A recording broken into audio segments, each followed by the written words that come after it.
চট্টগ্রামের মিরসরাই সন্ত্রাস, চাঁদাবাজি, নৈরাজ্য এবং অপতৎপরার বিরুদ্ধে উপজেলা যুবদল, বারইয়ারহাট ও মিরসরাই পৌরসভা যুবদলের উদ্যোগে যুব সমাবেশ অনুষ্ঠিত হয়েছে। এ সময় বিএনপির ৩১ দফা রাষ্ট্র কাঠামো সংস্কারের লক্ষ্যে বক্তব্য প্রদান করেন বক্তারা। শনিবার মিরসরাই সরকারি পাইলট উচ্চ বিদ্যালয় মাঠে অনুষ্ঠিত যুব সমাবেশে প্রধান অতিথির বক্তব্য রাখেন চট্টগ্রাম উত্তর জেলা বিএনপির যুগ্ম আহ্বায়ক নুরুল আমিন। সমাবেশে সভাপতিত্ব করেন মিরসরাই পৌর যুবদলের সদস্য সচিব বোরহান উদ্দিন সবুজ এবং সঞ্চালনা করেন উপজেলা যুবদলের সদস্য তরিকুল ইসলাম ও তরিকুল রহমান বাবু।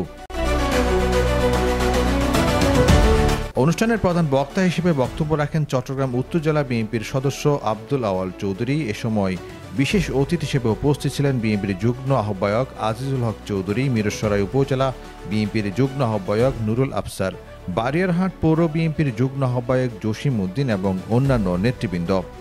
সমাবেশে বক্তারা বলেন, ফ্যাসিবাদী শাসন থেকে দেশকে মুক্ত করতে সবাইকে ঐক্যবদ্ধ হতে হবে। এতে যদি প্রশাসন সন্ত্রাস ও চাঁদাবাজির বিরুদ্ধে কার্যকর ব্যবস্থা না নেয়, তবে জনগণ বুঝতে পারবে তারাই স্বৈরাচারের সঙ্গী।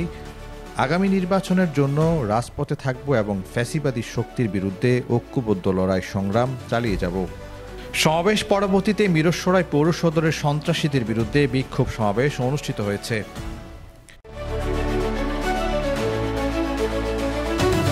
মিরসরাই প্রতিনিধি কামরুল হাসানের পাঠানো তথ্য ভিডিও চিত্রে নিউজ ডেস্ক, প্রতিদিনের কাগজ।